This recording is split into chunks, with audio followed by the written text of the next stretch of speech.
Through Quranic insight we gain wisdom's light. Through Quranic insight we gain wisdom's light. Illuminating our path to what is right. Illuminating our path to what is right. Alhamdulillahi Rabbil Alameen wassalatu wassalamu ala sayyidil anbiya'i wal mursaleen. أما بعد فأعوذ بالله من الشيطان الرجيم بسم الله الرحمن الرحيم الصلاة والسلام عليك يا رسول الله وعلى آلك وأصحابك يا حبيب الله الصلاة والسلام عليك يا نبي الله وعلى آلك وأصحابك يا نور الله السلام عليكم ورحمة الله وبركاته. Welcome to the program of Madani Channel, Quranic Insights. In the previous episode, we discussed the beloved religion of Allah Almighty, highlighting the excellence of Islam and its superiority over other religions. We also explored the reasons behind losing the bounty of Islam and how to safeguard against an evil end. In today's episode, inshallah, we will discuss another important topic from Surah Ali Imran, the prohibition and curse of usury. We'll explore what usury is, highlighting its prohibition, the condemnation of those who practice it. We'll also discuss the curse associated with usury, its negative impact on this world, modern day usurious practices, and ways to avoid them. Let's begin our episode by reflecting on the excellence of durood. The Holy Prophet ﷺ said, "The person who recites durood upon me with fondness and devotion 3 times each during the day and night, it is incumbent upon the mercy of Allah Almighty that He forgives his sins of that day and night." Sallu alal Habib sallallahu ala Muhammad sallallahu alayhi wasallam. Dear viewers, Allah Almighty has mentioned the prohibition of usury in several places in the Holy Quran. In Surah Al Imran, He specifically addresses this prohibition and proclaims in verse 130, "Ya ayyuhalladhina amanu la ta'kulur riba ad'afan mudha'afa wattaqullaha la'allakum tuflihun." Translation from Kanzul Irfan: O believers, do not consume usury doubled and quadrupled, and fear Allah with this hope that you may attain success. Allah Almighty has blessed us with countless bounties, and among them is the gift of wealth, which allows us to fulfill our worldly needs. However, Islam has obligated each of us to earn wealth through permissible and halal means. On Judgment Day, every person will be held accountable in the court of Allah Almighty for how they earned their wealth, whether they used lawful resources, and whether they fulfilled or violated the rights of Allah Almighty, and how they spent it. While wealth is indeed a blessing and a necessity, the Almighty and the Holy Prophet ﷺ have at times described it as a source of mischief, deceit, and mere worldly adornment. This doesn't mean we shouldn't strive to earn wealth. In fact, earning halal income and providing for one's family is part of our religious duties. When faced with a choice between worldly gain and a loss in the hereafter, we must choose to protect our hereafter, avoiding even the slightest matter of doubt and suspicion. Dear viewers, nowadays there is a widespread rush to earn wealth, where many people pursue it without concern about whether it is halal or haram. In fact, some have even rebranded haram means of earning as halal. despite the Holy Prophet ﷺ instructing us to avoid even doubtful things. Every Muslim should be content with earning halal wealth, even if it is little, and should steer clear of haram income. The Holy Prophet ﷺ said, "The flesh that nourishes through haram will not enter paradise. Fire deserves it more." Allahu Akbar. Dear viewers, what exactly is usury? Let's explore it together. Usury occurs when two weighable or measurable items of the same kind or currency are exchanged between two people and one person is required to pay more. For example, if wheat is exchanged for wheat and one party receives more than the other, the extra amount is considered usury. Even if the quantity of the wheat differs, this additional quantity is not permissible. When the Holy Quran declared usury to be haram, it was a common practice among the Arabs. At that time, any additional amount demanded on a loan was considered usury, regardless of whether the loan was for personal expenses or business purposes. For example, if Zaid lent someone $100 with the condition that $110 would be repaid, this would be usury. However, if the borrower voluntarily adds an extra amount when repaying the loan without prior agreement, this is not only permissible, but is also something the Holy Prophet ﷺ encouraged. The Holy Prophet ﷺ said, "The best among you is the one who pays off his debt in a good way." Subhanallah. Sallu ala al-Habib sallallahu ala Muhammad sallallahu alayhi wasallam. Dear viewers, usury is a deeply contemptible act, so much so that it is considered even worse than adultery. Allah Almighty and His Prophet sallallahu alayhi wasallam have strongly prohibited and condemned it in numerous places in the Holy Quran and the blessed Hadith. Allah Almighty proclaims in Surah Al-Baqarah, verse 275, وَأَحَلَّ اللَّهُ الْبَيْءَ وَحَرَّمَ الرِّبَا.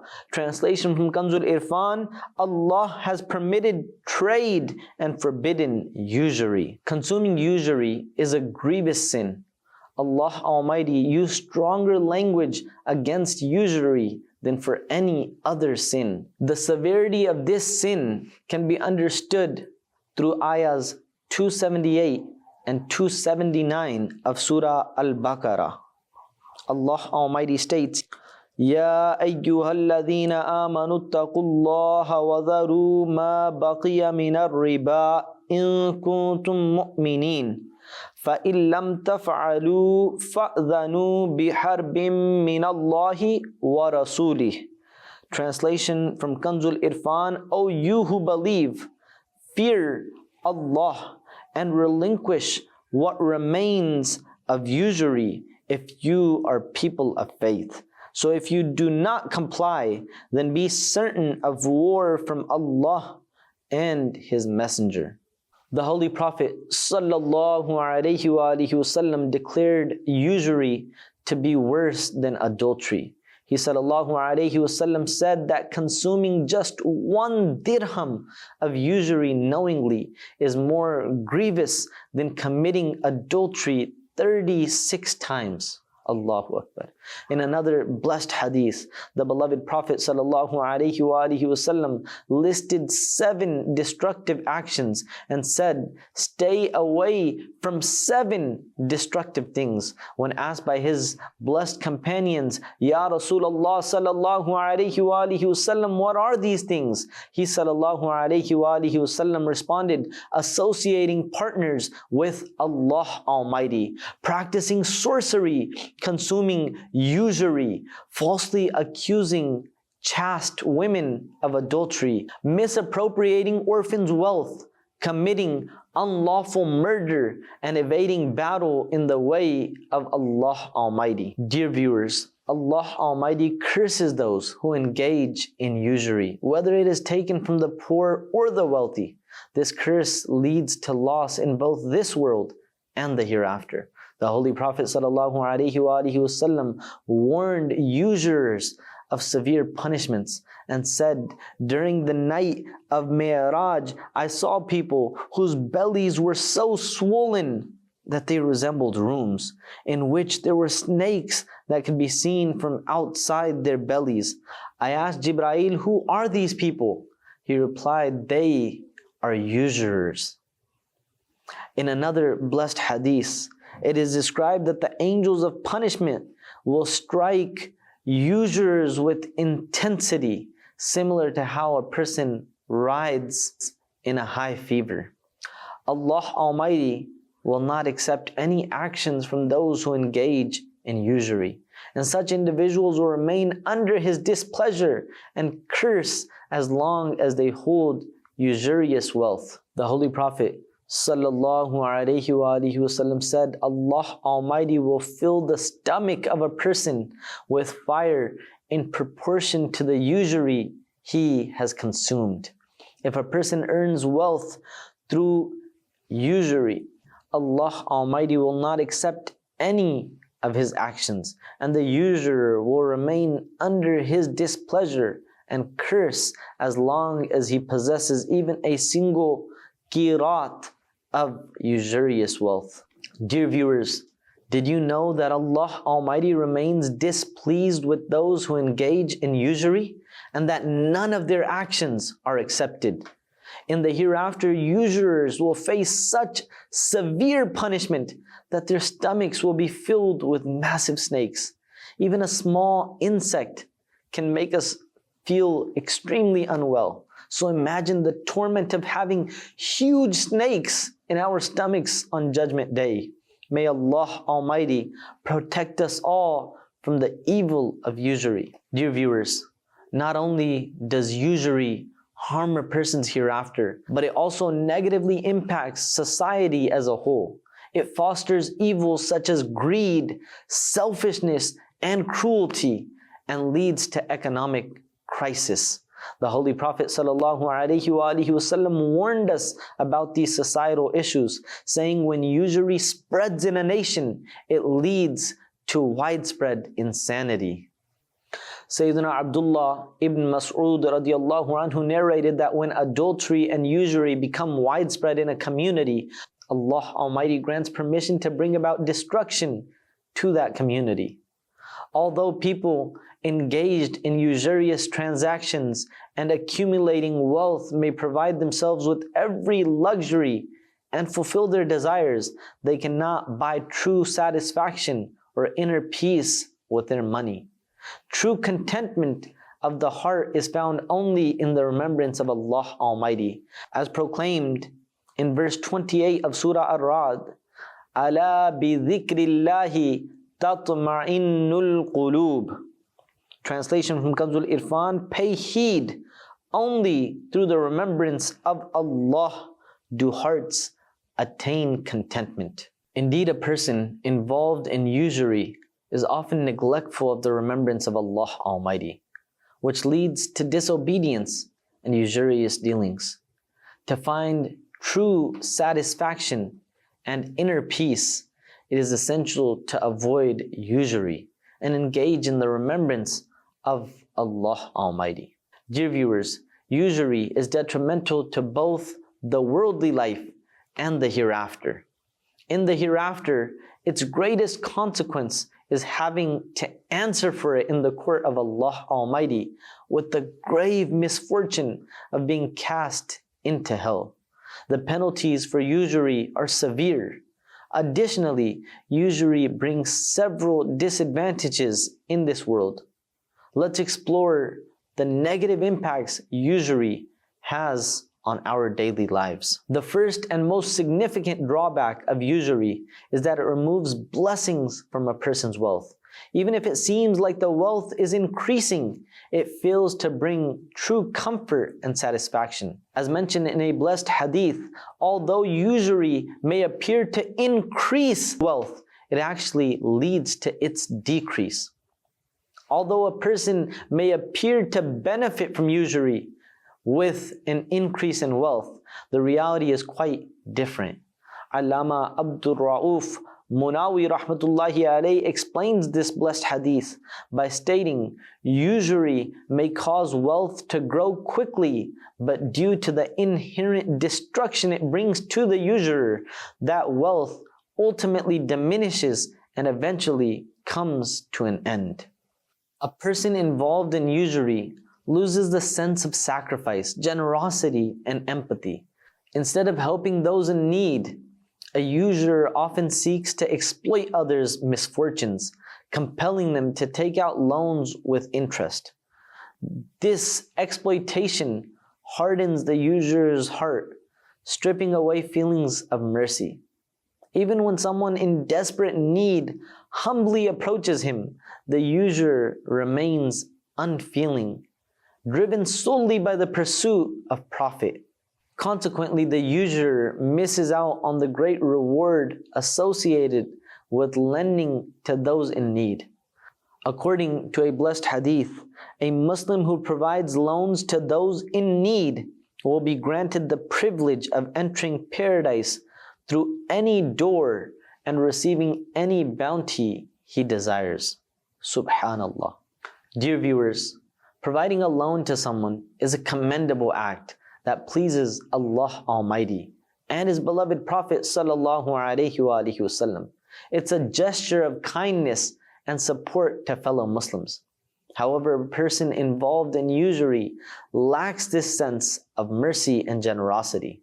Instead of giving loans for the sake of Allah Almighty's pleasure and eternal reward, a usurer only offers loans with the intent of profiting from interest. This transactional approach contrasts sharply with the selfless act of lending for the greater good. The beloved Prophet ﷺ said, Allah Almighty does not show mercy to the person who does not show mercy to others. A usurer becomes increasingly obsessed with accumulating wealth. This greed consumes him to the point where he loses sight of right and wrong, ignoring the serious consequences in the hereafter. He forgets about death and neglects concerns about his grave and the afterlife. A usurer often becomes consumed by jealousy.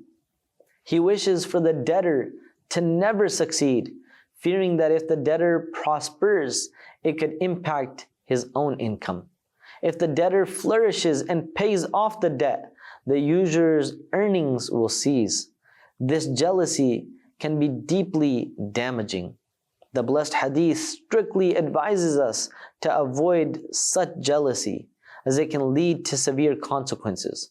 The Holy Prophet ﷺ said, avoid jealousy, because jealousy devours good deeds just like fire burns wood. One significant economic disadvantage of usury is that it creates an imbalance in society. While a few individuals amass wealth without hard work and see their fortunes grow, the majority of people struggle with poverty, often giving a substantial portion of their earnings to these usurers.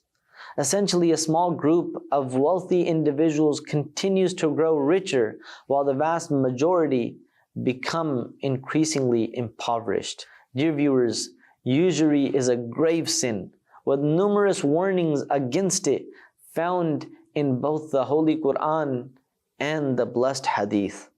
It is essential for every Muslim to avoid usurious transactions and deals. Remember, no matter how financially challenged one may be, what is destined for you will come, and what is not destined will not. May Allah Almighty protect us all from falling into usurious dealings. We should steer clear of all forms of usurious deals to avoid engaging in practices that Allah Almighty has declared forbidden. By doing so, we safeguard ourselves from His displeasure and uphold the principles of righteousness. Dear viewers, Often people engage in usurious deals for immediate worldly gains, sacrificing their hereafter in the process. Although avoiding usury can be challenging in today's world, there are practical steps one can take to steer clear of it. Here's how you can protect yourself from falling into the trap of usury. Number one, to successfully avoid usury, it is crucial to start with a strong intention. By recognizing usury as harmful, creating issues like restlessness, inflation, and distress in people's lives, you can resolve to firmly steer clear of it. With Allah Almighty's guidance, this awareness can help solidify your commitment to avoiding usurious practices. Number two, avoid individuals who claim that earning interest on savings is permissible. Always adhere to the rulings of the Holy Quran and Hadith in such matters. Number three, remember, as followers of the Holy Prophet sallallahu alaihi wasallam, we take great honor in this. However, the Prophet sallallahu alaihi wasallam condemned those who engage in usury and advised us to avoid even doubtful matters. Number four, if you find yourself needing extra funds for a business deal or a purchase and have no other option but to take a loan, consider taking a good loan from relatives or friends if possible. May Allah Almighty protect us from usurious deals, grant us patience in dealing with household and business challenges, and bless us with contentment in our lives. Ameen bijahin nabil ameen sallallahu alayhi wasallam. Dear viewers, in today's episode we discovered the definition of usury, its prohibition according to the Holy Quran and Hadith, the condemnation of usurers, the curse associated with usury, its worldly disadvantages, some contemporary examples, and ways to avoid falling into it. May Allah Almighty accept our endeavors. Inshallah, we'll be back in the next episode with a new topic. Keep watching Madani Channel. Sallu ala al-Habib sallallahu ala Muhammad sallallahu alayhi wasallam. Through Quranic insight we gain wisdom's light. Through Quranic insight we gain wisdom's light. Illuminating our path to what is right. Illuminating our path to what is right.